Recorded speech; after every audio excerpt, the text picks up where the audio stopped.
qué bueno que estamos acá, qué bueno que estamos vivos, qué bueno que pudimos amanecer a este día, qué bueno que podemos conectarnos, despertar, soñar, salir y tener una esperanza. Sí, señor. Bienvenidos, bienvenidos. Para mí es un gusto compartir con todos ustedes. El título que le hemos dado a esta presentación es El gozo que viene en el futuro no se compara.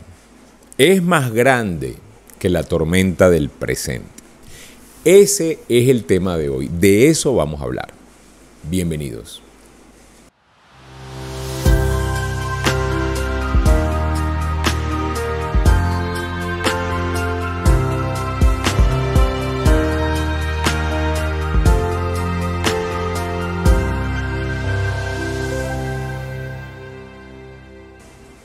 Bienvenidos. Sí, señor. Qué gusto. Tú sabes que probablemente en este momento no sea un tiempo de luz, no sea un tiempo de alegría. A lo mejor en este momento estás pasando por un momento de tristeza, de duelo. Amigos han partido, familiares, seres queridos ya no están. Los recordamos con tristeza. Se nos arruga el corazón, a lo mejor no hay paz en tu corazón, no hay paz en tu vida en este momento. Probablemente estés pasando por un problema financiero, emocional, de pareja, probablemente tengamos una crisis económica, probablemente estemos en medio de una situación complicada, delicada. Y a veces sentimos que el mundo conspira contra nosotros, ¿sí o no? Sobre todo cuando estás en el centro de la tormenta, sobre todo cuando estás en el ojo del huracán, ¿sí? Cuando estás en el ojo del huracán tú dices o sientes que todo el mundo está bien, que todo el mundo está perfecto, que todos los matrimonios están perfectos. Si tienes problemas matrimoniales, tú piensas que solo tú eres el que tiene ese problema matrimonial, ese problema de pareja. Si tienes un problema financiero y sales, pero todo el mundo tiene plata, ¿sí? Tendemos a compararnos, tendemos a de alguna manera, sobre todo, maltratarnos. Ojalá hoy, en este espacio, podamos recordarte que es un pedacito del camino. Fíjate qué interesante. El camino tiene pedazos feos. Debemos aprender a ver las tormentas, las situaciones complicadas, la enfermedad, los duelos, como un pedazo feo de la carretera. Pero tú no te quedas en el pedazo feo. Tú no te quedas allí. Mira, una de las ciudades más bonitas de Colombia es Bucaramanga. Los que han ido a Bucaramanga coincidirán conmigo. Es una ciudad bella, tiene parques, es un clima privilegiado, tiene unos centros comerciales espectaculares, tiene muchísimas, parece una metrópoli, una cosa bonita, tiene pues toda una ornamentación bellísima. Pero para tú llegar a Bucaramanga desde el oriente de Colombia, así desde nosotros, Venezuela, hacia allá, ¿no? O sea, vamos por la frontera y llegar a Bucaramanga. La carretera para llegar es horrible, es una cosa.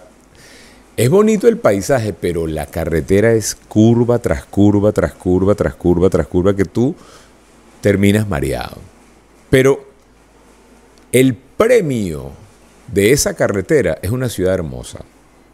Generalmente las carreteras complicadas llevan a parajes hermosos. El otro día lo colocamos en Instagram, ¿sí? El camino se pone culebrero, pero no te quedes en la culebra del camino. No te quedes en donde está feo. Piensa. Es un pedazo feo del camino, pero no tengo por qué hacer una tienda de campaña aquí. No tengo por qué quedarme atrapado en ese pedacito feo, ¿sí? Porque, ¿sabes? Pensar el pedazo del camino está feo es diferente a decir el camino es feo. Porque el camino nos lleva a un destino. El problema de nosotros es que hemos sido entrenados para la recompensa inmediata, ¿sí? Y como la recompensa inmediata no se da y cuando se nos cambian los planes, entramos en estado de crisis, no sabemos manejar las situaciones que no podemos controlar, ¿sí? Queremos tener el control de todo, el hecho de no tener el control de todo nos estresa y es cuando empezamos a vivir ahogándonos en un vaso con agua, ¿no? Y fíjate que hoy quiero hablarles, ojalá pueda hablarles al oído y recordarles que es un pedacito del camino, que lo que viene es mejor, que ojalá hoy puedas conectarte con esa esperanza de saber que, epa, esto va a cambiar. Está fea la foto ahorita, pero vamos adelante, no paremos de avanzar, sigamos adelante, la tormenta. Después de la tormenta viene la calma. Ahorita acaba de pasar el huracán Ian y ha hecho bastante daño a la Florida, sí, a Central Florida. Pero ya hoy hay calma, ya pasó la tormenta. Es fea la tormenta, pero ya pasó la tormenta. Entonces, una de las cosas que estaba meditando cuando me estaba preparando para hablarles, para reunirme con ustedes, era, ojalá podamos no buscar siempre eso que llaman la felicidad, porque a veces estamos metidos en una cosa de buscar la felicidad. La felicidad. No la busques la felicidad. La felicidad es algo que va a llegar, porque no es estacionaria, es cíclica. La felicidad llega, así como llega el amor. Sin forzarlo, llega, se te alumbra, pum, aparece la persona correcta y voilà, maravilloso, ¿sí? No busques la felicidad.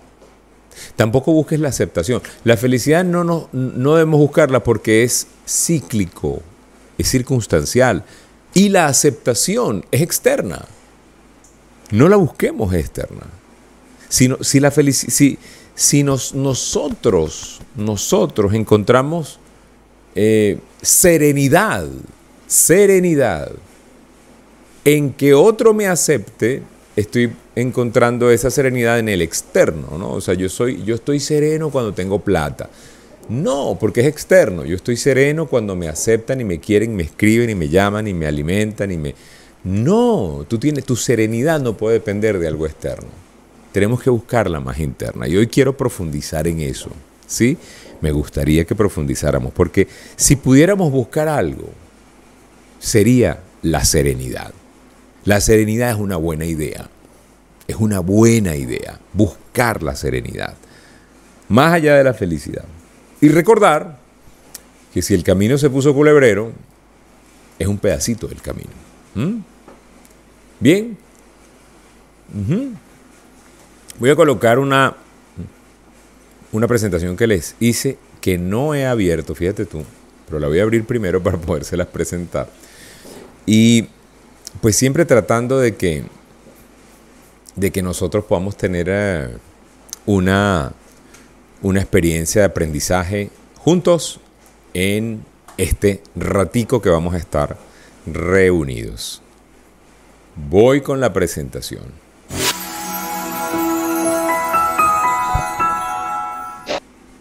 Listo.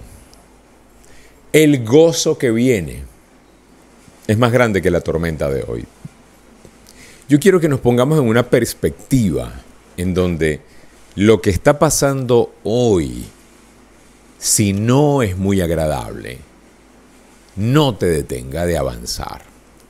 Porque el problema de muchas personas es que cuando la vida se les cambia, cuando la vida, el guión que esperaban no era como esperaba. O sea, a estas alturas yo debería estar casado, yo debería estar millonario, yo debería tener tantos hijos, yo debería ser financieramente independiente y nada de eso se ha dado. No, tiende a detener a la gente. Esa sensación de que las cosas no me están saliendo bien, en lugar de inspirar, detiene a mucha gente.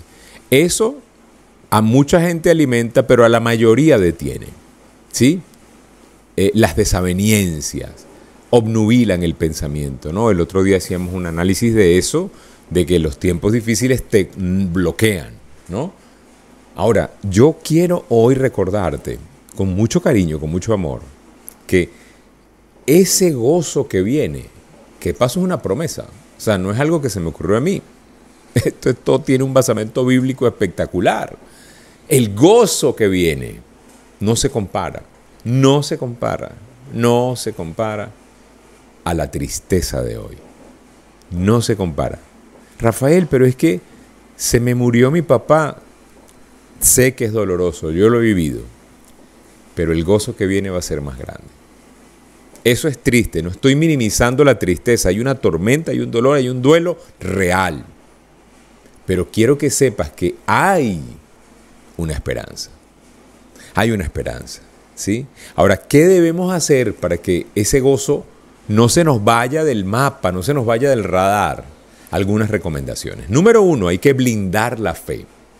La fe tiene que estar blindada. ¿Qué llamo yo blindar la fe?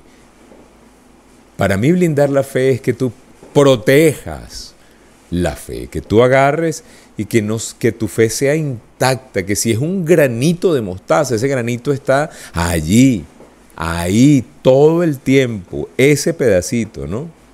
Mira, cualquier cosa negativa no se compara con el gozo que viene.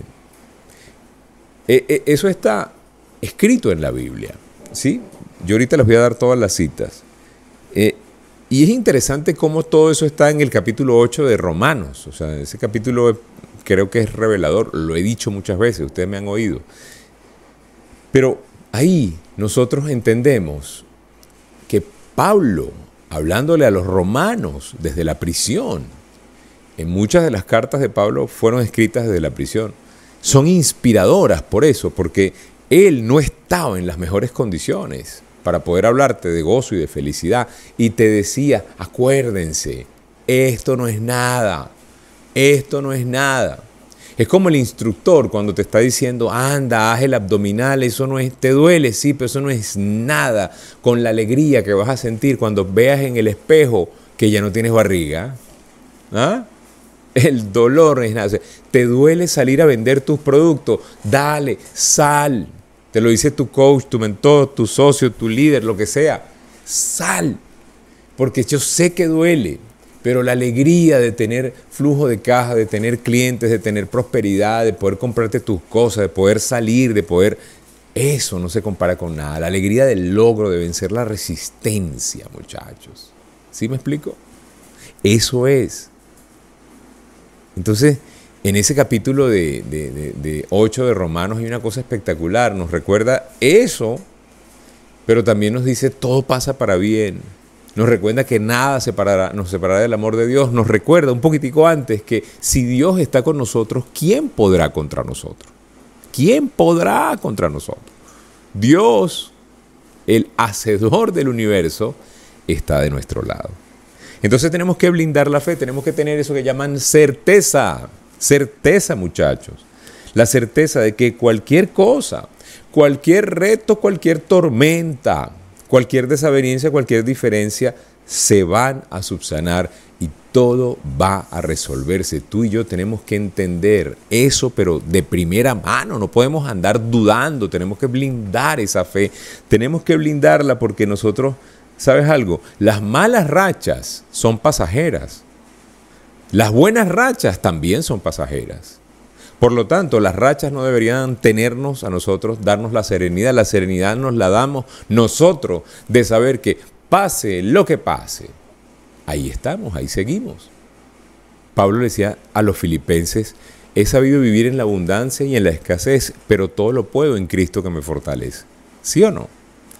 Si tú y yo tenemos que entender que hay malas rachas, pero que son pasajeras y también son necesarias. Preocúpate cuando no hay diferencias con tu equipo. Preocúpate cuando todo es una maravilla. Preocúpate en tu matrimonio cuando nunca hay una discusión. No es que estoy buscando la pelea. Deben haber diferencias. Deben haber criterios diferentes. Deben haber pensamientos que se encuentran. Eso es normal. En las relaciones a largo plazo, lo hemos dicho muchísimas veces, lo que más abunda es la posibilidad de problemas. En las visitas no se conoce la gente. En las visitas nosotros no vamos a tener problemas, pero nos estamos visitando, nos estamos saludando. Si yo te veo a ti una vez cada 4 años, es difícil que tengamos un problema. Pero si yo te veo a ti todos los días, mañana, tarde y noche, probablemente, por ley de probabilidades, voy a encontrar más porosidad, más oportunidad de diferencias. ¿Sí? Entonces, ¿dónde está eso en la Biblia? Se las pongo. Romanos 8:31.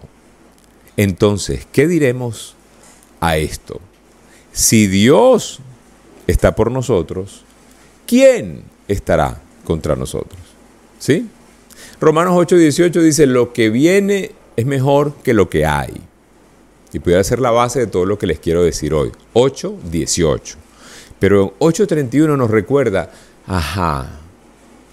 todo pasa para bien. Nada nos separa del amor de Dios. Las cosas que están pasando ahorita que atormentan no se comparan con el gozo que viene. Entonces, ¿qué? ¿Qué diremos a eso? Todo, si Dios está con nosotros, ¿quién contra nosotros? ¿Ah? A mí esto me encanta, ¿sabes? A veces nosotros se nos olvida que quien nos respalda es más grande. Y a veces se nos olvida que estamos respaldados. Cuando tú te sientes respaldado, tú te sientes guapo y apoyado, decimos en Venezuela, ¿no? Yo recuerdo que yo estaba empezando a estudiar en el colegio Don Bosco, era nuevo, estaba en segundo grado, imagínate cuántos años puede tener en segundo grado, 8 años, por ahí, ponle, 7 años, 8 años. Y venía, pues obviamente, con mucha inseguridad, era nuevo, no conocía a nadie, y siempre hay bullying, ¿no? Siempre hay el matoneo, siempre hay el que te empuja. Entonces, recuerdo que en un recreo, algún niño me empujó y yo me caí. Y yo tenía un primo que estudiaba también en el colegio, que es mayor que yo, ya él falleció hace un año, lamentablemente, una muerte prematura, y él estaba en el colegio, yo estaba en segundo grado y él en tercero, yo tendría 7, 8, él tendría 9 tal vez, no sé. Y él sí tenía amigos porque él estaba ahí desde el primer grado, ¿no? Entonces él se tiene amigos, se movía en el colegio bien. Y cuando vio que me empujaron y me caí, se vino con sus amigos y dijo, ¿qué pasó? ¿Quién se metió? Este es primo mío, no se metan con él. ¿Ah? Entonces yo me sentí, ¿qué? Respaldado. ¿Sí o no? Cuando te sientes respaldado, la actitud, yo salí con el pecho, ¿sabes? Pecho de paloma, como decimos, ¿no? Levantando la mirada, porque sentía que si se metían conmigo, alguien me iba a defender, ¿no? El Dios del universo te va a defender, porque está de tu lado. Dile que está al lado tuyo, Dios está de tu lado. Dile, ¿sí? Entonces siéntete respaldado, respaldada, ¿ok? Segundo punto para que entendamos que lo que viene es mejor que lo que hay.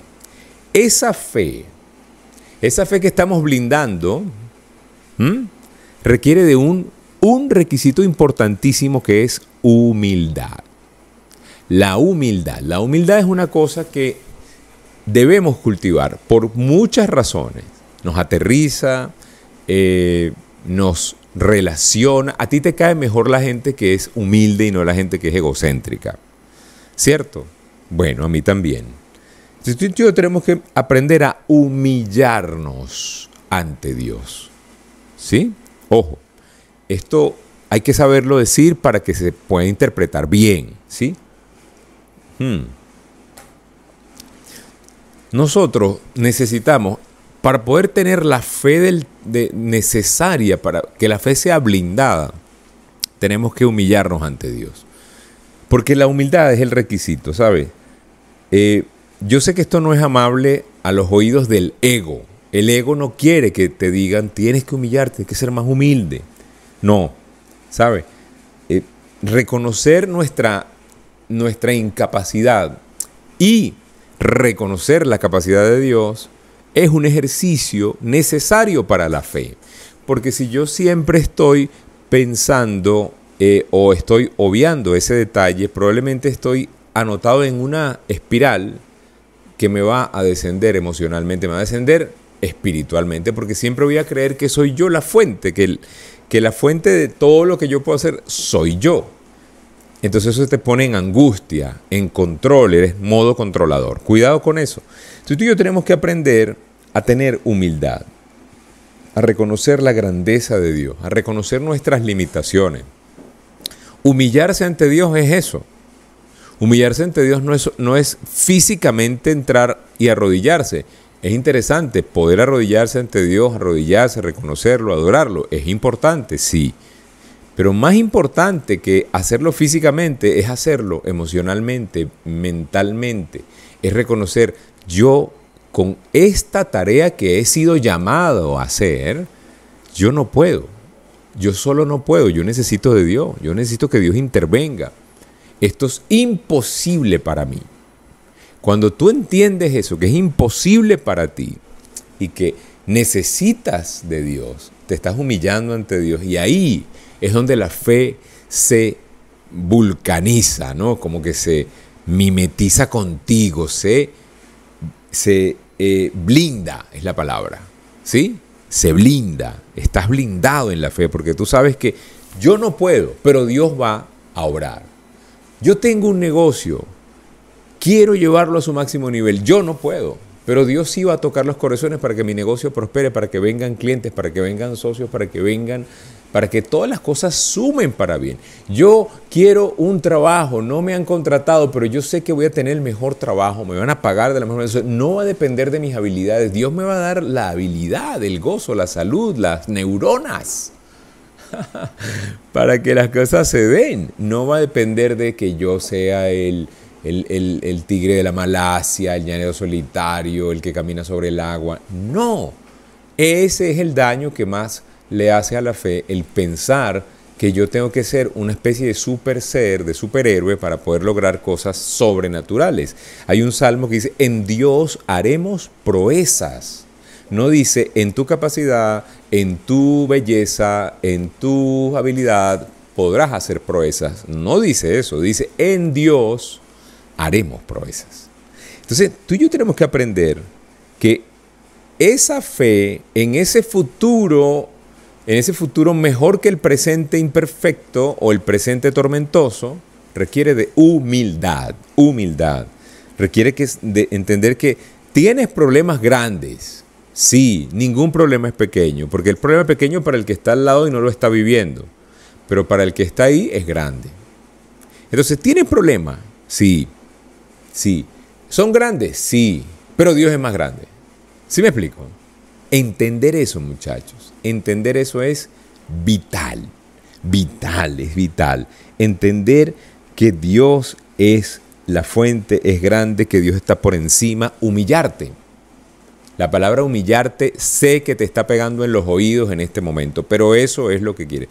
¿Quieres que te diga la verdad o que te diga algo bonito? ¿Qué dicen ustedes? La verdad o algo bonito.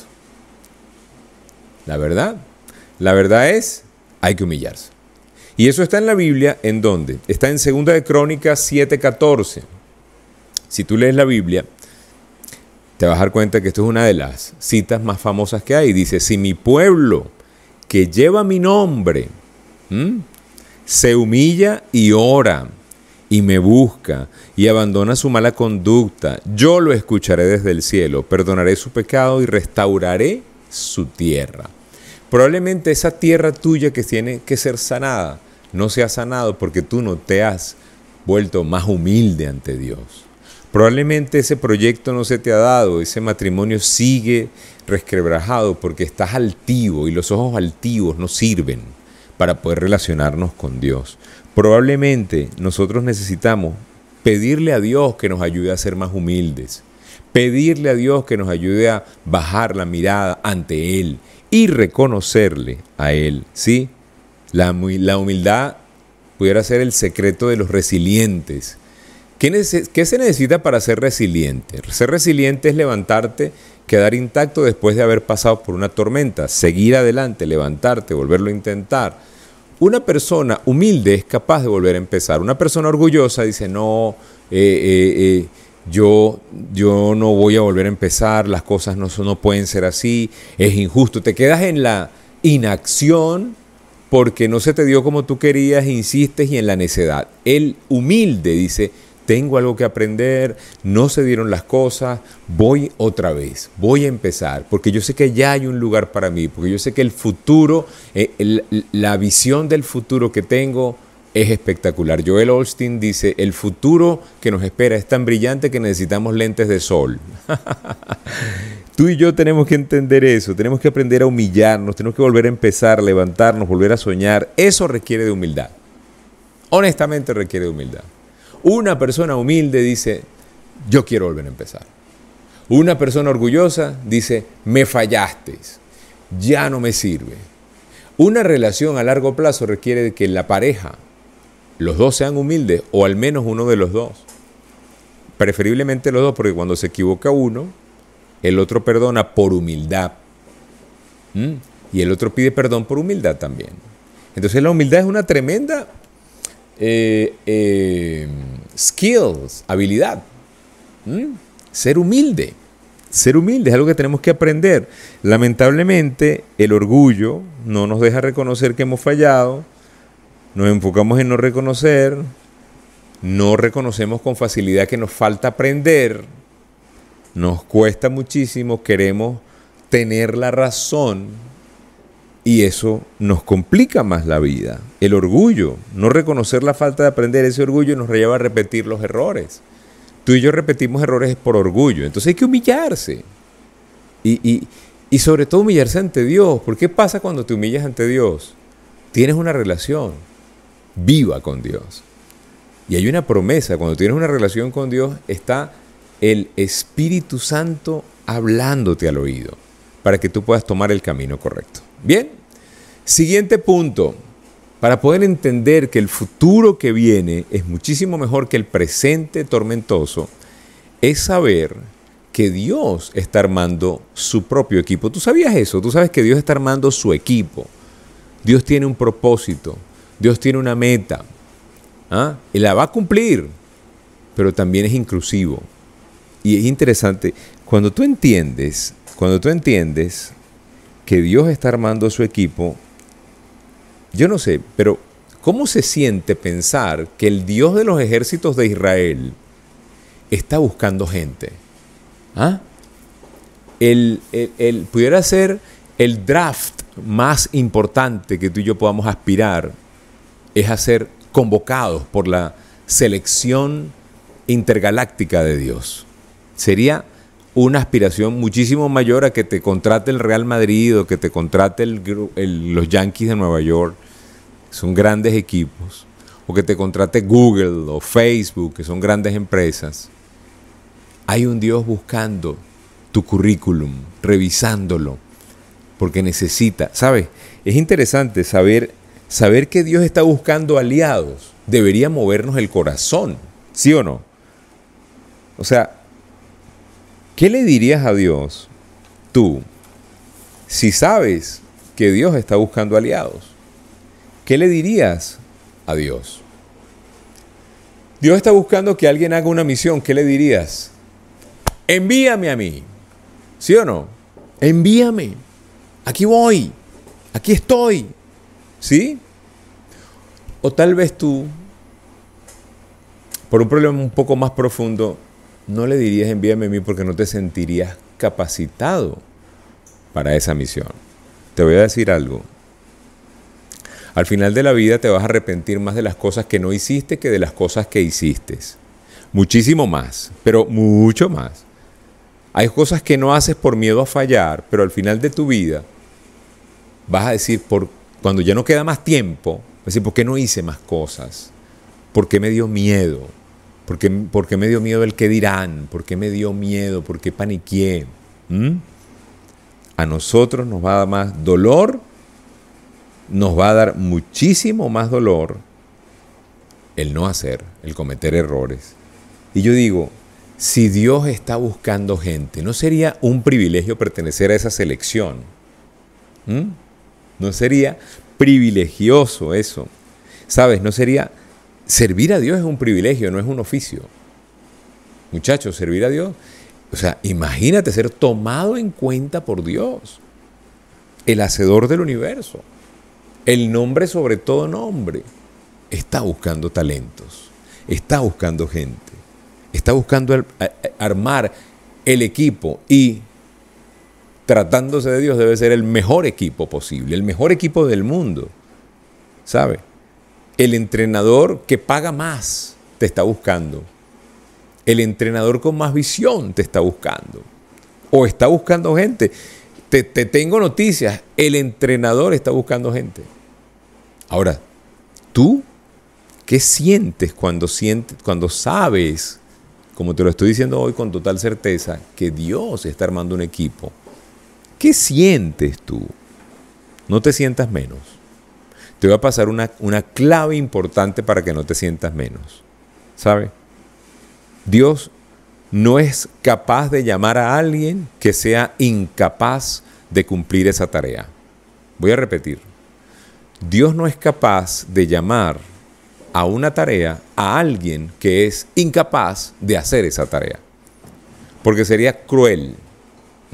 Sería cruel como que decirle al pez, a ver, móntate en ese árbol. El pez no puede montarse en el árbol. El pez puede nadar. El mono se puede montar en el árbol. Son cosas diferentes. Entonces tú y yo tenemos que entender que si Dios te llamó, te puso en el corazón que tú le podías servir, es porque Él te está preparando para eso. Y te va a preparar. Moisés, cuando hablaba con el arbusto ardiente, que era Dios en forma de arbusto ardiente, le decía, pero manda otro, porque yo ni sé hablar. ¿Eres tú? No te sientas, no tengas el síndrome del impostor. ¿Sabes? Si Dios te llamó es porque te equipa, te está equipando, te va a equipar y Él va a cumplir el llamado, porque la meta es de Dios. ¿Sí me explico? La meta es del dador de sueños. ¿Y cuál es la meta? La gran comisión, servir al necesitado, servir a los huérfanos, a las viudas, ayudar, construir. El que ayuda al necesitado le presta a Dios. Eso. Necesitamos entender eso. En la Biblia hay un episodio de Isaías, donde Isaías dice, Isaías 6:8 dice, oí la voz del Señor que decía, ¿a quién enviaré y quién irá por nosotros? Entonces respondí, heme aquí, envíame a mí. Hay una canción, no, envíame a mí, bellísima. Se las recomiendo. Entonces, ¿qué vas a decir tú? ¿Qué sientes tú cuando Dios... Imagínate que tú escuches esa voz que dice, oye, ¿a quién enviaré? Y Dios pensando, ¿quién irá por nosotros? Óyeme, si tú logras escuchar eso, tú te imaginas poder decir, aquí estoy, mándame a mí. Yo no sé si lo puedo hacer bien, pero si tú me mandas y me acompañas, eso va a salir bien. Mándame a mí, envíame a mí, ¿sí? A mí eso me parece brutal, ¿no? ¿Cómo te sentirías tú de decirle a Dios, aquí estoy, Señor, envíame a mí? Un privilegio, ¿sí o no? Un privilegio completo. Siguiente punto.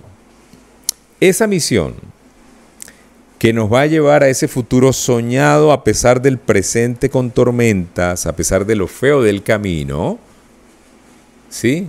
Necesita que tú tengas certeza que es el camino correcto.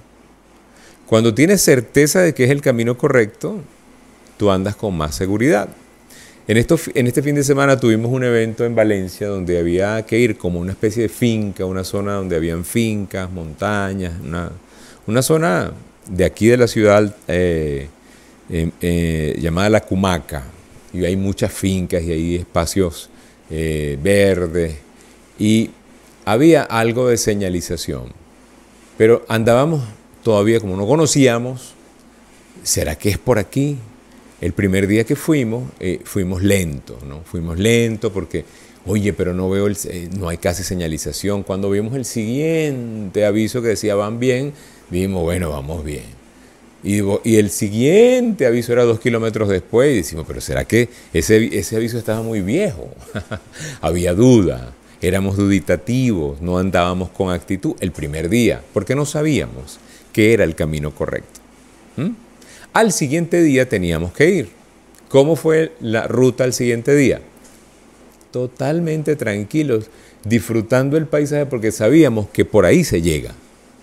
Nosotros, para poder vivir ese futuro, necesitamos tener certeza en el presente, que el camino es el correcto, ¿sí?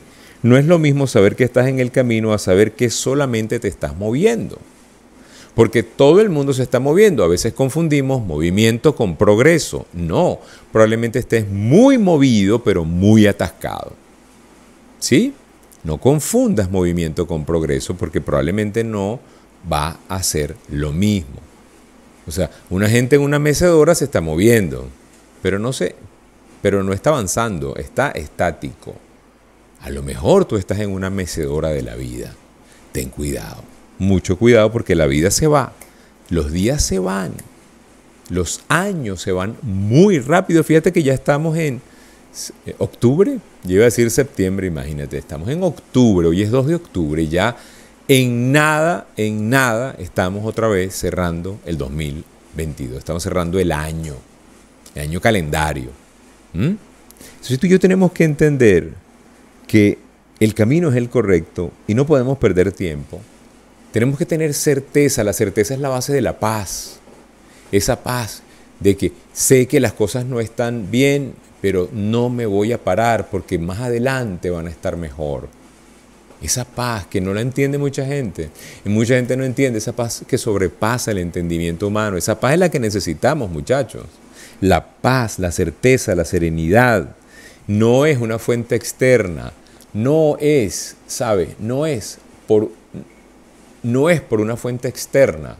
No es por una fuente externa que nosotros vamos a lograr los objetivos. Nosotros vamos a lograr los objetivos ¿por qué? Porque por dentro hay una convicción, ¿sí? Porque por dentro hay paz, hay certeza, ¿sí? O sea, y no es la paz porque yo cada vez que voy al gimnasio salgo así, relajado, las endorfinas, el vencer la resistencia, eso es paz efímera, es una paz barata, la logré en el gimnasio, ¿sí o no? La gente que yo no tomo, no, aguardiente, cerveza, licor, nada de eso, no por religión, sino porque no aprendí nunca a ser un bebedor de alto octanaje. De vez en cuando me tomo una cerveza. Ayer, en el almuerzo, me tomé una cerveza. Pero es raro, es una rareza. Hay gente que en el alcohol encuentra la paz. Esa paz es barata, es una paz efímera. Hay gente que encuentra la paz en el trabajo excesivo y si no estás trabajando, si no estás ocupado, no tienes paz. Eso también es una paz barata. La paz que yo quiero que tú tengas es la certeza, la paz que sobrepasa el entendimiento humano. Por encima de los desafíos, por encima de la tormenta está Dios. Yo tengo un amigo que es piloto que me dice que la razón por la cual hay turbulencia es que el avión todavía no ha logrado su altura de vuelo recomendada y entonces está en el ascenso y siempre en el ascenso encuentras turbulencias. Pero llega un momento en donde todo se estabiliza porque estás por encima de la tormenta. Tenemos que ponernos por encima de la circunstancia, por encima de la tormenta. No podemos quedarnos en la tormenta. No, para nada. Tenemos que seguir. Y fíjate lo que dice la Biblia. Juan 14:27. La paz os dejo, mi paz os doy. No os la doy como el mundo la da. No se turbe vuestro corazón ni tenga miedo. ¿Cómo da la paz el mundo? De afuera para adentro. La droga, relájate, ¿sí? Es externo. El trabajo, la pornografía, las cosas, el sexo ilícito, todas son cosas externas. El alcohol, el ejercicio. ¿Es malo hacer ejercicio? No, pero si tú solamente estás en paz cuando haces ejercicio y tu certeza depende del ejercicio, hay un problema. Ten cuidado, ¿sí? Entonces tenemos que buscar esa paz. Y recuerda que un corazón estresado, un corazón que está turbio, que está agitado, angustiado, no trabaja en su máximo potencial. Un corazón angustiado no trabaja en su mayor potencial. Que no tenga miedo tu corazón, dice este extracto de la Biblia, que es nuestro Señor Jesucristo diciendo: mi paz les dejo, mi paz les doy.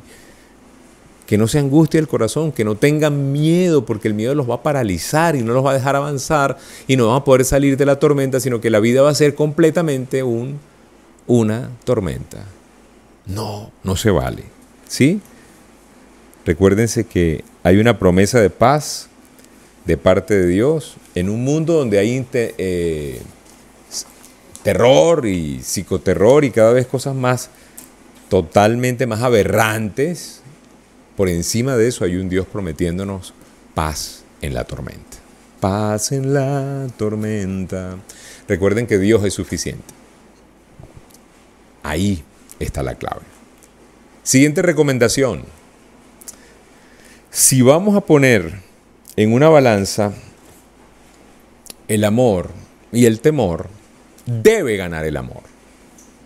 Debería ganar el amor. ¿En dónde se nos desbalancea la vida? Cuando el que gana es el temor. Cuando tú los enfrentas y gana el temor, estamos en problemas. Pero completamente, ¿sí? El amor es la respuesta a todo. El amor, cuando tú te mueves por amor. El mensaje es: muévete por amor y no por temor. Y es una cosa muy diferente. Analicémoslo juntos rápidamente, ¿no?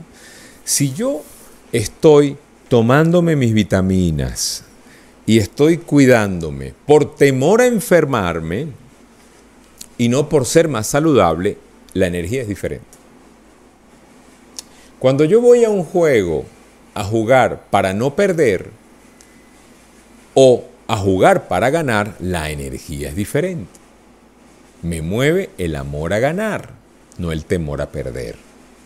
En todo en la vida, cuando tú vas al gym, ¿sí?, por miedo a no ser aceptado, por miedo a que si dejo de hacer ejercicio se me caen los músculos, por miedo, y no te disfrutas el camino, vas al gym, vas a construir músculo, vas a hacer cosas, pero al final el temor va a prevalecer porque es la emoción básica que tienes, ¿sí? Entonces tenemos que aprender a trabajar por amor, ¿sí? Ir al gimnasio porque amas cuidarte, porque amas el ejercicio, el movimiento, las endorfinas, te gusta eso. Por eso vas al gimnasio. O deberías ir, ¿cierto? Vas a trabajar por miedo a que te voten. No es igual ir a trabajar por miedo a que me voten a ir a trabajar porque me gusta estar ocupado, porque me siento útil, porque me siento productivo. Entonces, es mejor ir por ética al trabajo, por principios, por productividad, que por miedo a que te voten, por amor a tu familia, ¿sí?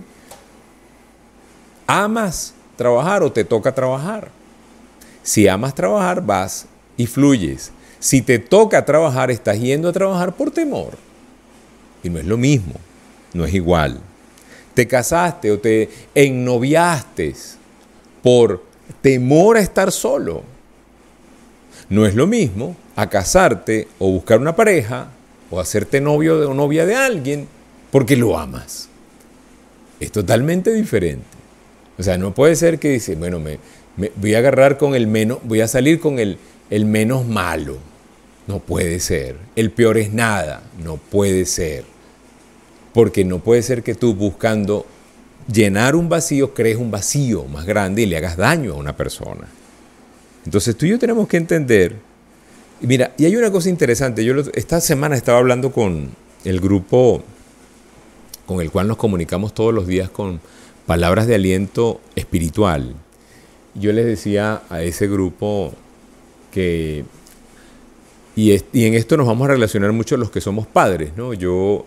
A mí me encanta que mis hijos me respeten, me gusta, pero me gusta saber que me respetan por amor y no por miedo. O sea, no es que ellos hacen las cosas porque les da miedo que yo los regañe. ¿No? De paso ya están grandes y no creo que tengan ese miedo, pero cuando eran niños me gustaba verlos ser obedientes porque respetaban a papá y no porque temían a papá. Yo personalmente le tenía miedo a mi papá. Mi papá era muy fuerte. Y le tenía miedo, pero también respeto. Ya con el tiempo entendí su rol conmigo y fue un rol que Dios le dio, ¿no? Dios lo inspiró a él a formarme fuerte. Y yo se lo agradezco, ¿sí? Entonces tú y yo tenemos que entender que a ti te gusta que tus hijos te obedezcan por amor y por respeto y no por miedo. A Dios le gusta que tú lo obedezcas por amor y por respeto y no por miedo. ¿Sí? Y voy a darles la base bíblica. Primera de Juan 4:18 dice, en el amor no hay temor, sino que el amor perfecto echa fuera todo el temor. Y mira esto, porque el temor involucra castigo y el que teme no es hecho perfecto en el amor. ¿Qué quiere decir esta última coletilla? Quiere decir que si tú te estás moviendo para evitar el castigo, no estás amando todavía. Tienes que moverte por el amor, porque te conmovió Dios el corazón. Y no porque si no lo haces te pudres en el infierno. ¿Me explico? Es diferente. Entonces, muchachos, démosle gracias a Dios de que Dios es suficiente, de que Él es suficiente para nosotros, que es la medida perfecta que necesitamos en este momento, que es la medida perfecta que necesitamos para poder transitar la tormenta, que no tenemos nada que temer. En la Biblia aparece la palabra no, la frase no temas 365 veces, recordándonos que no debemos temer nunca, ningún día del año. No debemos temer. Y deberíamos agradecerle a Dios que el amor que Él nos tiene no depende de nuestro performance, no depende de que nosotros, o sea, Dios no te va a amar más porque hagas más, ni te va a dejar de amar porque dejaste de hacer. Tú te pierdes bendiciones y recompensas por dejar de hacer, pero Dios te ama incondicionalmente. Pídele a Dios que te ayude a amarte a ti como Él te ama, para que puedas así servir a los demás. Hay mucho que decir, muchachos, pero se nos fue el tiempo. Muchísimas gracias. Gracias por estar allí. Si usted todavía no ha hecho la oración de fe donde usted pueda confesar que su vida le pertenece a Dios, hágala. Hágala. Estamos en un tiempo donde hay que tomar decisiones radicales y hay que seguir a Dios de frente.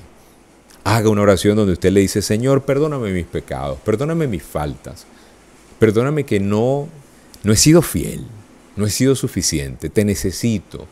Necesito que tú estés en el centro, en el gobierno de mi vida. Hazme la persona que quieres que yo sea. Haz esa oración.